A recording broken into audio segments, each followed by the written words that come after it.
Gene Hackman was the blue-collar common man on screen. It was no act. You know, I did a lot of things. I sold shoes, I drove a truck, drove a cab, I jerked sodas. He grew up loving movies starring Jimmy Cagney and Edward G. Robinson. My mother and I were at a film once, and she said, "I want to see you do that someday."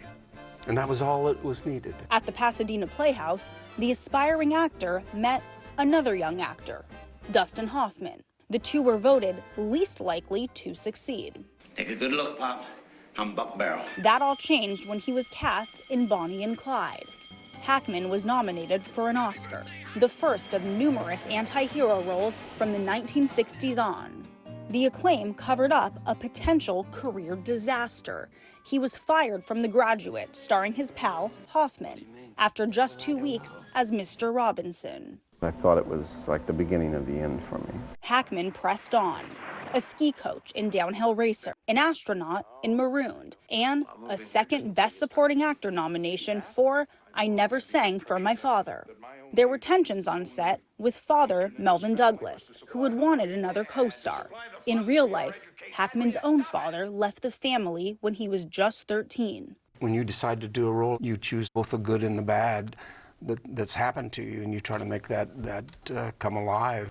All right, Popeye's here. Get your hands on your heads. Get off the bar and get on the wall. As fierce New York City police detective Popeye Doyle, a defiant Hackman burst through the screen in The French Connection. He didn't like playing a bigot beating up people. I wanted to be fired from that film the first couple of days because I was very uncomfortable. Also testing his nerves, driving in one of the most famous car chases in movie history. They would go right down the street without any crowd control, and it was really scary. The role he wanted out of won him an Oscar for Best Actor in 1972. The award ignited a monumental film biography. From the Poseidon adventure, you need to stand aside and close that door to keep the air from coming in, or you can try to stop me. To The Conversation. There's one surefire rule that I have learned in this business is that I don't know anything about human nature. I don't know anything about curiosity. It wasn't always deadly serious. In Young Frankenstein... What is your name? I didn't get that. And there was Superman. Oh, yes, of course, you've been there. I do forget you. Get around, don't you? Now a huge star, Hackman said he always liked the idea of Hollywood, but not the hoopla. Personality-wise, I don't fit in. It's been 5 years. Hackman said his favorite film was the offbeat Scarecrow with Al Pacino, which was not a commercial hit. I don't care what the scoreboard says at the end of the game. In my book, we're going to be winners. He was the basketball coach in Hoosiers, one of the best sports films ever made. Hackman was nominated for an Oscar again for Mississippi Burning.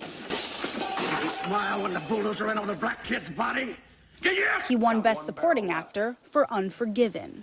When he fires that, take out your pistols and shoot him down like the mangy scoundrel he is. It kind of puts a bookend to my career for me. I'm sure I'll do other films, but I can kind of relax as long as Dustin doesn't get another one. Our country. Yes. I didn't figure you for a patriot, Mr. Rohr.